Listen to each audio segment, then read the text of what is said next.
Hello and welcome to the West Asia Post. I am Ghadi Francis, and over the next half hour I will get you all the latest updates, stories, news from the region that I call home, West Asia. Today we have a very special episode for all our viewers.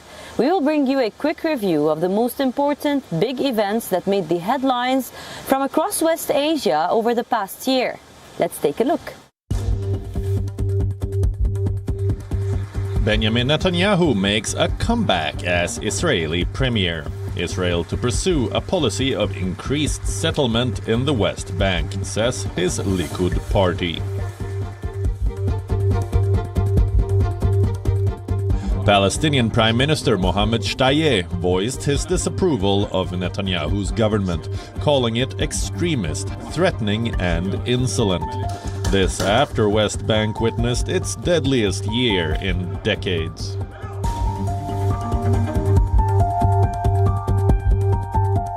Defense ministers of Russia, Turkey and Syria meet in Moscow, the first such talks since a war broke out in Syria. Ways to resolve Syrian crisis and joint efforts to combat extremist groups in Syria discussed in the meet.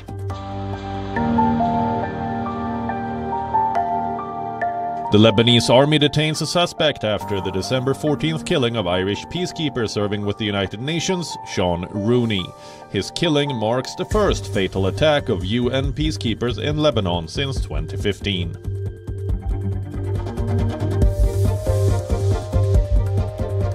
One of Iran's top-ranked female chess players, Sara Kadem, is reportedly planning to move to Spain, fearing reprisal from the Islamic regime, after she took part in an international tournament without the mandatory hijab.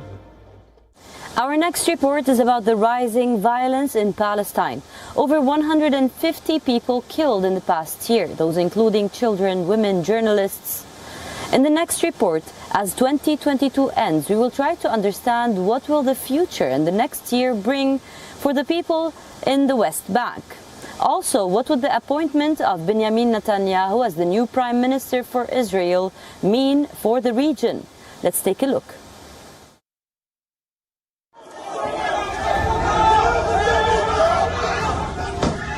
West Bank, the region marred with violence and conflict.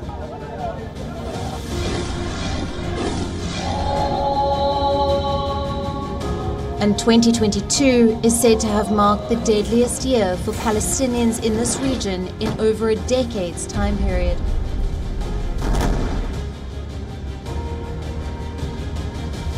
The increased ferocity can be attributed to incessant Israeli raids.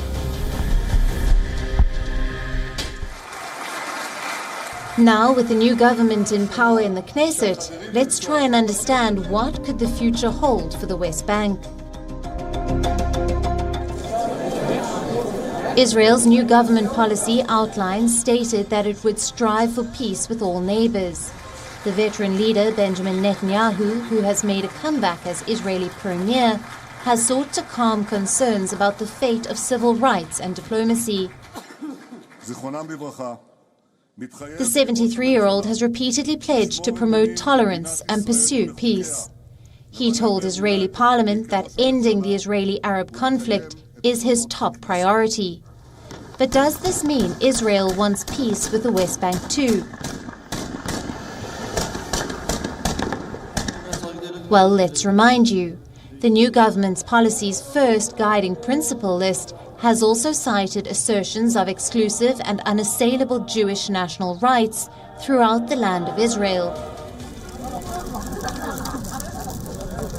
It seemed that the terminology included the West Bank and East Jerusalem as well.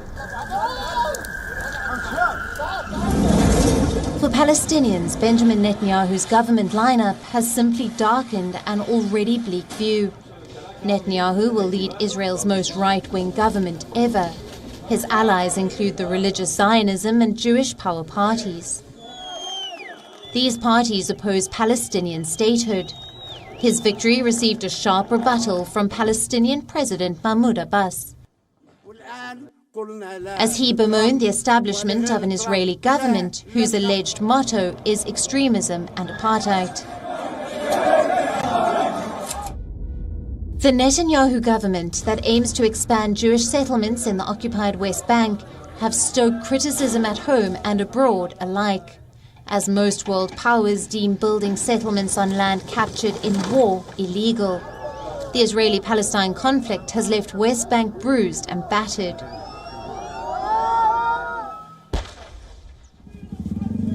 On December the 22nd, scores of Palestinians marched in funeral procession, mourning the death of a 23-year-old Palestinian combatant who was killed by Israeli forces in clashes. Israeli military said that its forces were securing the entrance of Israelis to Joseph's tomb in the West Bank city of Nablus. This is when Palestinians hurled explosive devices and fired at them. According to Israel, the soldiers returned fire and hits were identified. The Hamas group, which governs blockaded Gaza, has identified deceased Ahmad Darahmeh as a member. Palestinian officials said Darahmeh was a football player and he belonged to Tubas city situated near Nablus. He was the best soccer scorer. Ahmad joined Tulkarim team, and once he scored 6 goals. He made Tulkarim proud of him.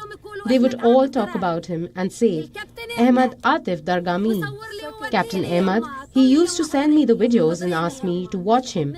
For the past 10 days, he had been sending them to me over Messenger and asking me to comment on them. I asked him why he's sending me. And apparently, it was because he's going and that I would have the videos to see. He used to tell me not to cry over him if he dies and would tell me to see all other mothers who lost sons, and I would say I cannot do that. But now my tears have run dry. My tears have run dry. West Bank witnessed the worst levels of violence in more than a decade this year. Much of it was concentrated around Nablus and the nearby city of Jenin. The relentless Israeli strikes in these regions led to the killing of at least 150 Palestinians. The violence also left more than 20 Israelis dead. Israel captured the West Bank, East Jerusalem and Gaza in a 1967 Middle East war. The Palestinians seek these areas for an independent state. The violence between the two establishments and diplomatic stagnation increased since the US brokered negotiations collapsed in 2014. Bureau Report, WION, World is One. And now, we will take you through one of the biggest developments that happened in West Asia during 2022. I'm talking about the anti-hijab protests that rocked Iran. These protests made global headlines for several weeks running. In the next report, we take you through the most important things you need to know about the protests in Iran. Let's take a look.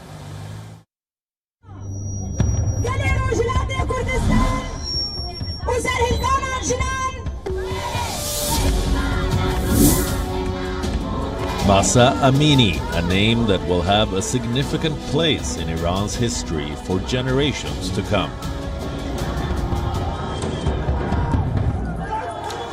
A name that is now symbolizing freedom and revolution.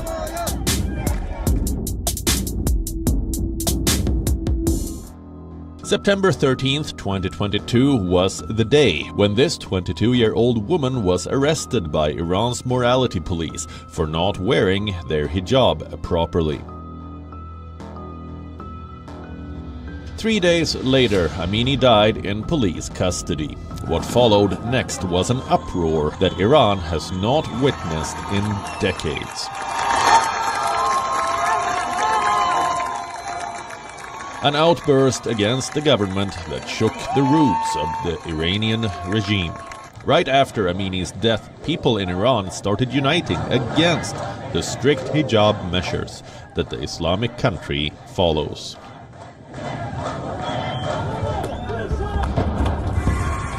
Iranians gathered to oppose the brutality that women face for violating these rules. With Amini's funeral, chants of death to dictator emerged.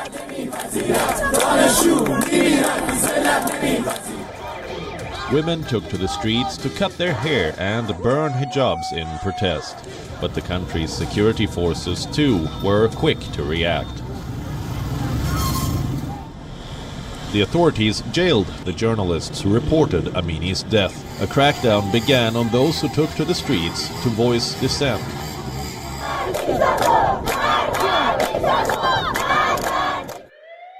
The government suspended internet services in the capital. Soon enough, a protester's death was reported amidst clashes in Kurdistan on September 19.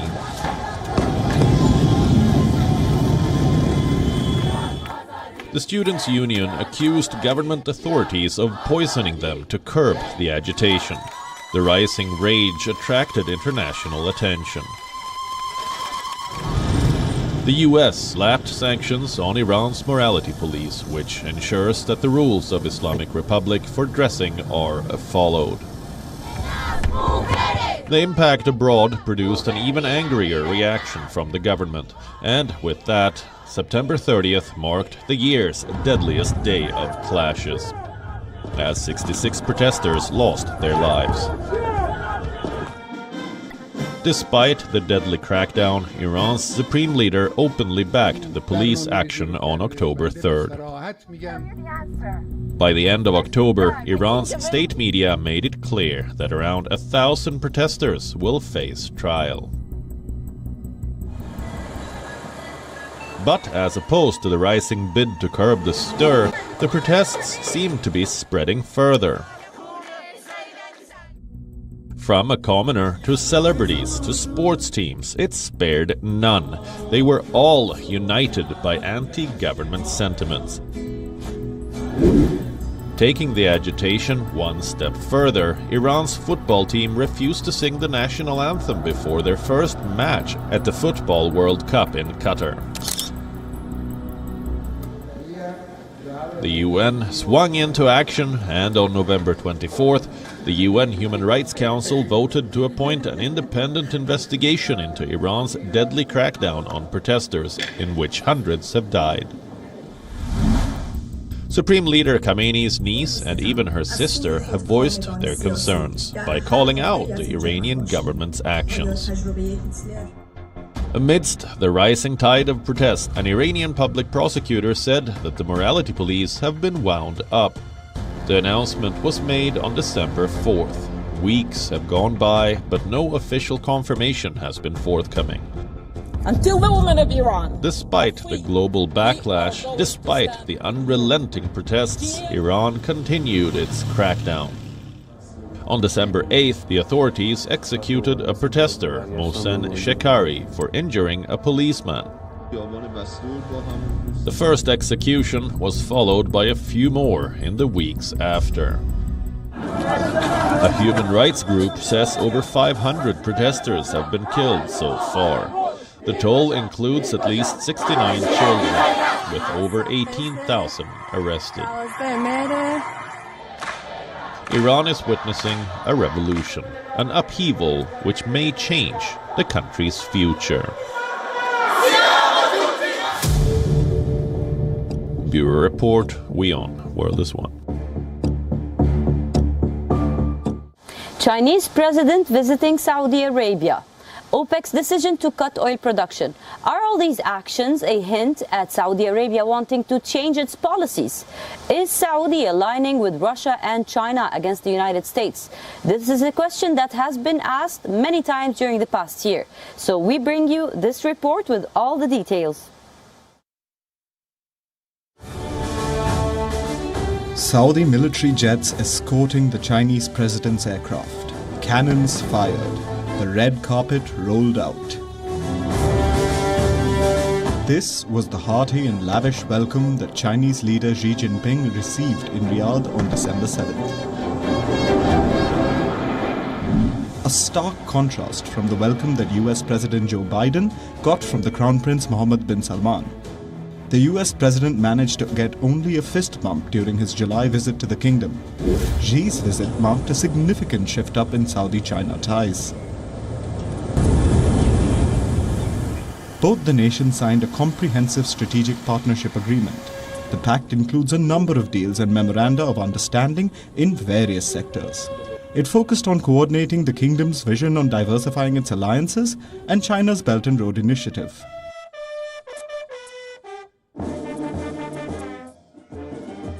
The Chinese leader also attended a Saudi-Chinese summit and a China-Gulf Cooperation Council summit. Xi's visit came at a time when Saudi's old friend, the US, seems miffed with the kingdom over human rights and a cut in oil production. Earlier in November 2019, Biden had even vowed to turn Saudi Arabia into a pariah after the killing of US-based journalist Jamal Khashoggi. Adding fuel to the fire, Riyadh did not pay heed to Washington's request to maintain its oil output. The US wanted the Organization of Petroleum Exporting Countries to increase its output, but the OPEC Plus nations decided against that. They not only reduced the production by 2 million barrels per day in October, they also decided to uphold that decision in a December review meet.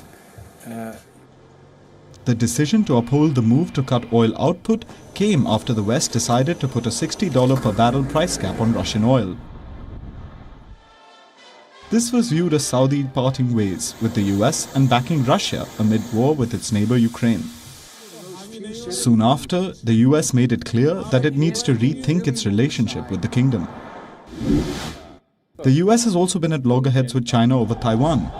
Beijing claims that the democratically governed island of 24 million people is part of China's territory. The visit of US delegations, including House Speaker Nancy Pelosi's visit to Taipei, strained the ties between Washington and Beijing further. Saudi joining hands with two nations that currently share frigid ties with the US may come across as a clear message. The relations between China, Saudi and Russia are interrelated. China is the biggest importer of crude oil, a need that Saudi can fulfill, being the world's largest oil exporter. However, it contradicts Russia's interest in China, as Moscow is also looking for buyers for its oil after Western sanctions halted its supply to European nations. But together, the trio may align their interests, and it may not go well with the US and its Western allies. Bureau Report, WION. While speaking of all the big events that happened in West Asia during 2022, how can we forget about a Gulf country hosting the FIFA World Cup? The tournament in itself was a historic event. Qatar's World Cup was so much more than a mere championship. Let's tell you more.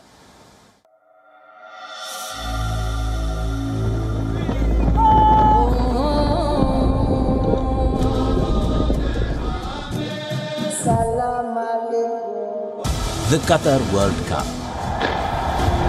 a championship that glued people across the world to their TV screens. The wins and losses that united Arab hearts across the world.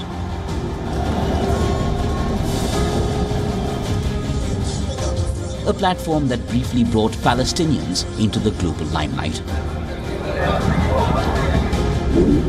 And finally, an opportunity for a Gulf country to host the FIFA World Cup for the first time ever. But Qatar's hosting bid was nothing short of controversial. Here we go, sir.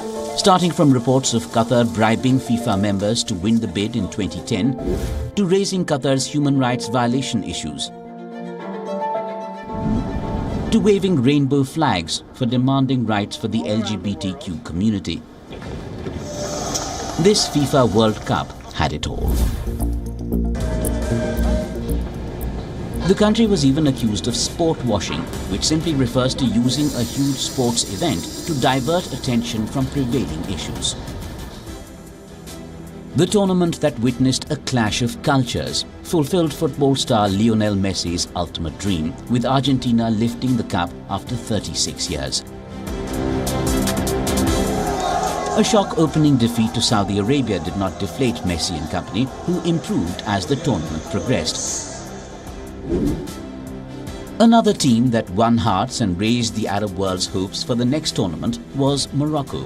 Undoubtedly the giant killers of the tournament, they conquered European giant Spain and Cristiano Ronaldo's Portugal to become the first African team to reach the World Cup semi-finals.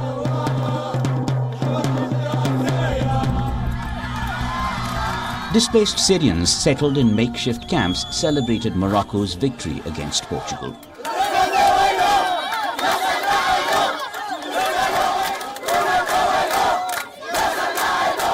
We really enjoyed it. It was almost as if we were in the stadium. Of course, never in our lives will we get inside the stadium, but we really enjoyed it from here. Thrilled with Morocco's stunning victory, these displaced Syrians forgot their grief for some time. It's a happy atmosphere here in the tent because the Moroccan team has made it this far in the World Cup. Everyone here is happy. It's allowing us to forget about the suffering we went through under the bombing by Al-Assad and Russia. The Syrians weren't the only ones emotionally connected with the games. Even the Palestinians used the Qatar World Cup to draw attention to their cause. Pushing their cause further was the show-stealer team, Morocco. Its players held a Palestinian flag after winning their match against Spain. Palestinians weren't competing in the World Cup, but they used the platform to raise their cause.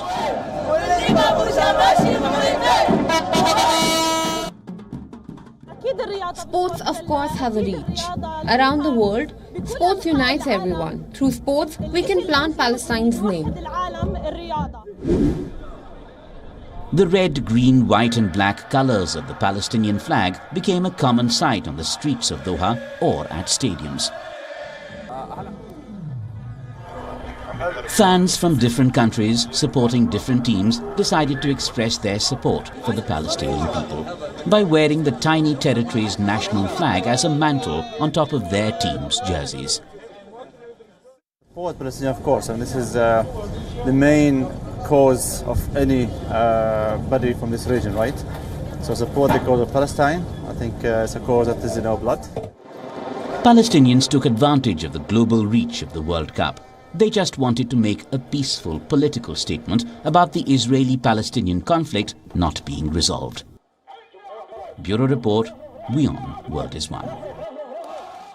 That's all from our side for this episode of the West Asia Post. I will see you next week in the new year with a brand new lineup, bringing you always the most important updates from the most volatile region in the world. Until then, stay safe, enjoy the festivities. I'm Ghadi Francis coming to you from Lebanon, and you're watching WION World is One.